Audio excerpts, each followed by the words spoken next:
Hello, everyone. Welcome to week 5. So now, as you know, as you can tell, I switched a little bit of background here because I switched locations for at least for this video. Um, anyway, so we are now moving into the second half of the course. And so we, of course, covered sleep in the first part. So I think that set a good foundation for where we want to go with all of this material. And now we're moving into a focus on the stress piece. If you looked ahead at how it's divided up, it's really in 2 halves. So the first 2 weeks, we're going to focus on the Harvard stress management booklet, I guess is what you could call it.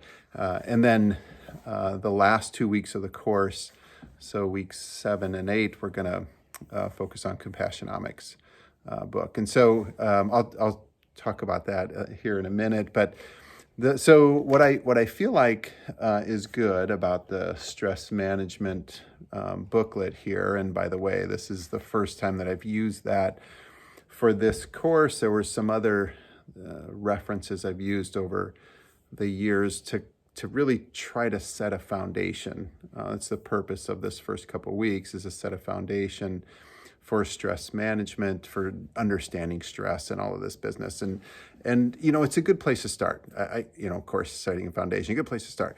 But what I really think is important for particularly this first week is to get some kind of understanding of the physiological stress response.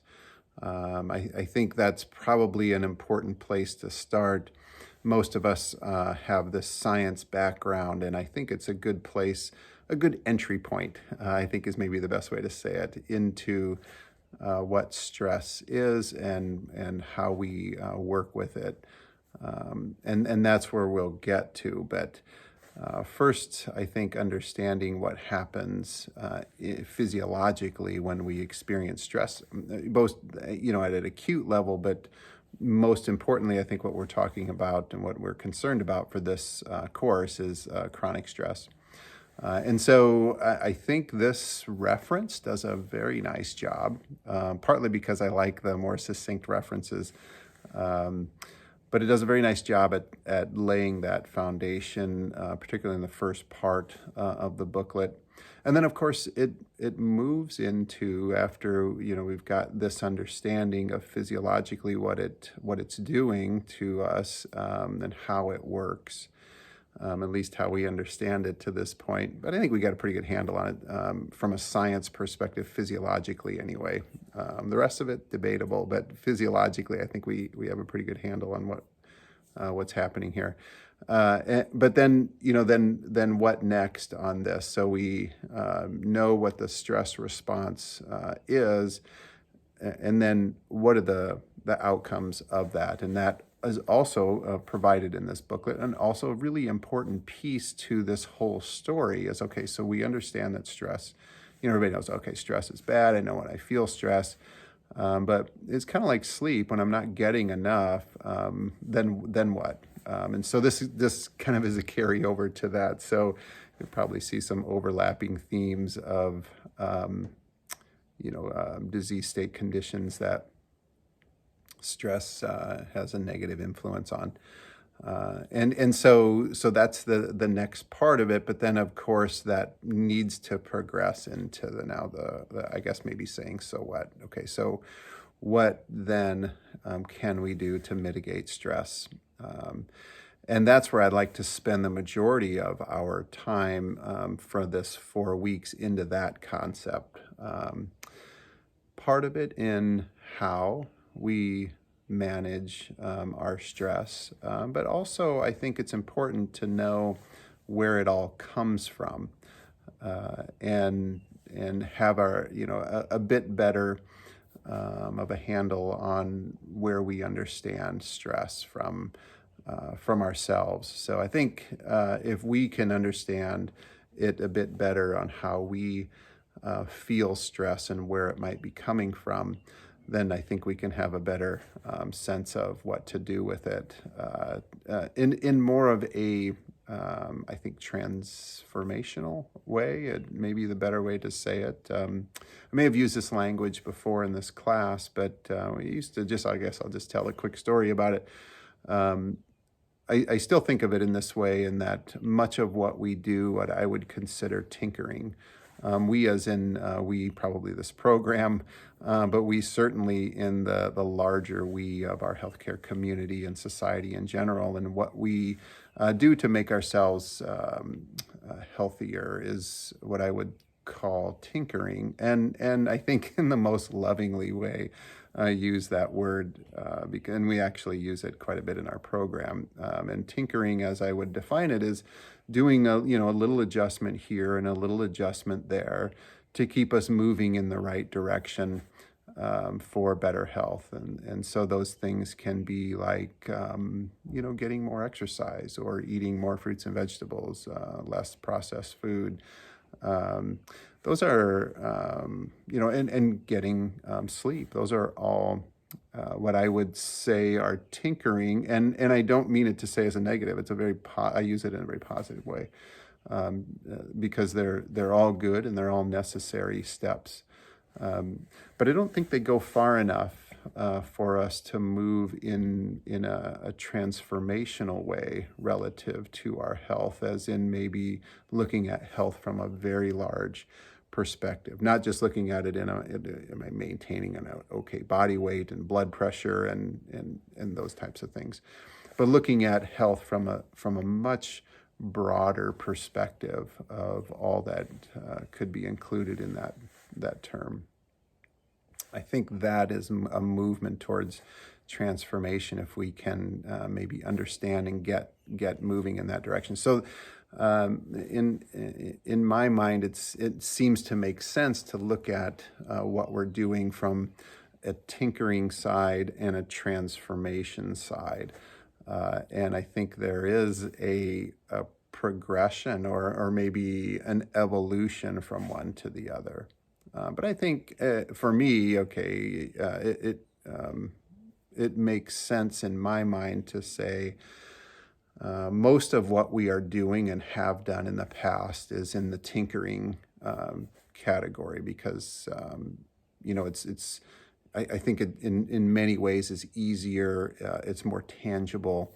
I think it's consistent with our reductionistic way of solving problems, as we have all been trained to do, since we've been little kids. And from a biological standpoint, it makes sense, to use biological reductionism to solve our medical problems, at least solve in air quotes, at least make ourselves less sick anyway. But as necessary as that step is, and as good as that step is, and has to be there, I don't think it quite goes far enough. And so when we get into this idea of stress, then I think we have some real conversation we can have around the notion of transformation and what that can do in lots of ways. So understanding initially the pathophysiology and that stress response, and that the steps included in that are important to lay a foundation, because then we can sort of work our way backwards if we go from the transformation back to that pathophysiology and make those connections. So then we have this idea about disease state processes and how they develop, but then how moving in a way forward to transformation can really help us to manage our diseases in a very tangible way. So whole transformation thing may feel like it's very intangible. I have a hard time wrapping my arms and certainly my head around it, but I feel like it has a direct connection back to the disease states. And so if you want to read more about this, and I probably will talk more about this as we go through, in 2019, I wrote a book on that topic. It's called Chronically American, and essentially outlines how our American way of life leads to chronic illness, and mostly through chronic stress as the medium for that. And then just more recently, just this spring, I published a follow-up to that, a book called Posturing Towards Wholeness, and that moves us in this transformational space. And so I think I didn't incorporate those into the course. Those are part of a different course in our program, the Holism course. But it certainly has merit within this because it's talking about chronic stress and our way of life. And so I think as in the subsequent videos, I'll certainly be addressing those. And I perhaps will give more of maybe even a formal presentation on it, maybe a half hour or so presentation on combining those two topics together. So you get, maybe more of this overview. I think that's where I'd like to head, at least, in this 4 weeks, to augment some of the information that we're reading.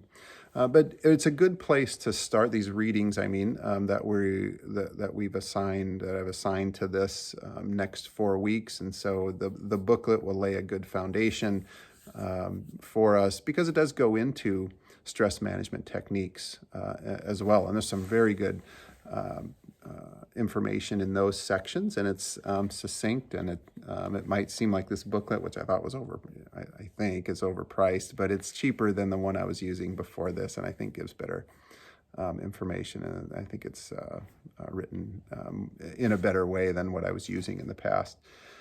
So that's why I moved towards it. But then, so then you're wondering, how in the world does compassion fit into this piece of all of this? And we'll be, of course, diving into that. And hopefully I can justify and give you some idea of why compassion fits into stress. And in the overview, I think, just so you have the perspective, most healthcare providers, and I'll show you the data, why I can say most are having symptoms of burnout, and many are talking about this idea of compassion fatigue and how that is justification for not providing the type of care that they should be providing. And by the way, this isn't just in healthcare, this is overlapping in other professions, certainly. And so there's direct relationship and carryover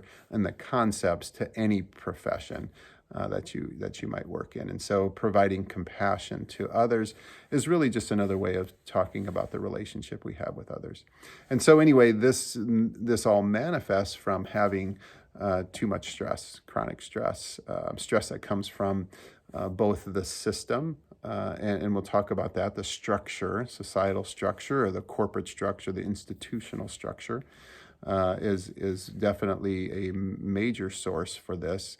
But then also internally. So there's two conversations here that are very intertwined, but it's looking at the idea of chronic stress from both a structural system side and the influence it has negatively that causes those that are inside the system to feel stress. And certainly healthcare providers feel that, educators feel that, lawyers feel that, many government workers feel that, and the number of institutions goes on and on. I think none of them are left out of the conversation when we talk about it in that way. But then there's also the other side of this too, in how we internalize what's happening and how we manifest and manage those feelings inside ourselves, and then how those might play out. And typically the scenario is that we're not doing a very good job of, that you have a bad situation and we're handling it badly.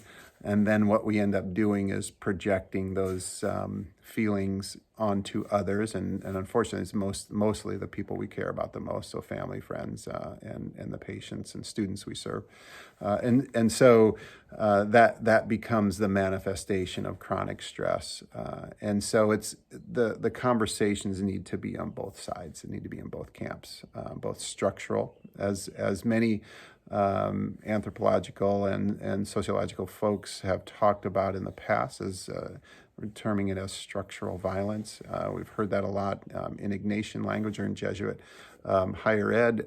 Is that a good way to say this? Is that the structure causes some sort of hardship, and violence may be too harsh of a way in some people's minds, but any way that it is harming another individual is a level of violence. And so structural violence is a way to talk about what the system is doing to the folks that are inside the system, and certainly chronic stress is a manifestation of that. And so that's part of this larger conversation.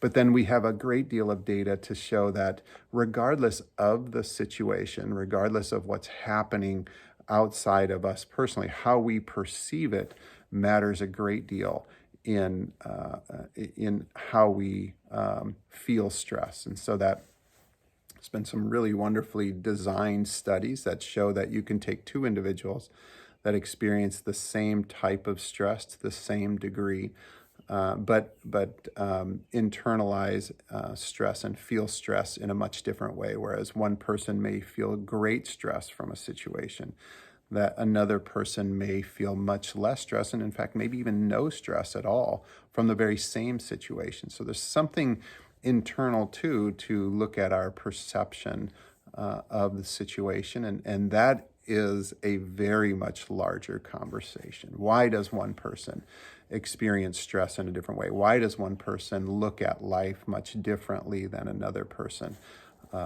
relative to suffering and hardship and even the good things and the happy things? And so that's another part of this much larger conversation, and I think it gets us closer to understanding stress. And when we can, at least move in that direction, then we ourselves can understand how the stress we feel is affecting us, and understand that a little bit better, and then also pass that along to the folks that we work with, patients, students, coworkers, whatever. So this is where I hope we're heading to in the next 4 weeks, in the second half of this class, and so that it's not just about saying, okay, chronic stress is an issue. We need to get a squeezy ball and squeeze it to relieve our stress, which used to be one of the primary techniques for stress relief. It was one of those things that it seemed like all businesses were giving their employees these stress balls to squeeze, and that was going to make life better. But hopefully we're beyond that, and that we can understand this a little bit better and actually start integrating meaningful stress management techniques. And I think the ones that are outlined in here are very good. I would highly recommend you look into the stress response techniques that are outlined in here. And Harvard has been very much a leader in this space. Trans-theoretical stress response has been one of the areas that they've contributed to the most relative to stress for this body of work. So the Benson Henry Institute that is at Harvard, I think it's actually at Mass General, but is something I think maybe to look into a little bit further if you're interested in this. The amount of data that comes from this is, I think, at best overwhelming, because looking at the techniques, the very simple techniques of stress response, of lowering the stress response, which essentially is a form of meditation, the scientific information that comes from that, and what it can do to the physiology. Our physiology is, nothing short of amazing. And so I think it gives a lot of very good evidence-based medicine to say that meditation and other forms of this this type of technique are very legitimate, and we should probably look at them seriously and consider them as part of our both in our personal lives, as part of our self-care routine, but also something that we should be talking to our patients and students and whomever we have an influence on, that there are ways for us to manage our stress very effectively. So anyway, I think that's a good place to stop for today, and certainly we'll be continuing this. I'm looking forward to our conversations about this, both on Zoom, but also in the discussions. So if you have any questions, just to let me know. I look forward to the next 4 weeks in the second half of the class. Talk soon.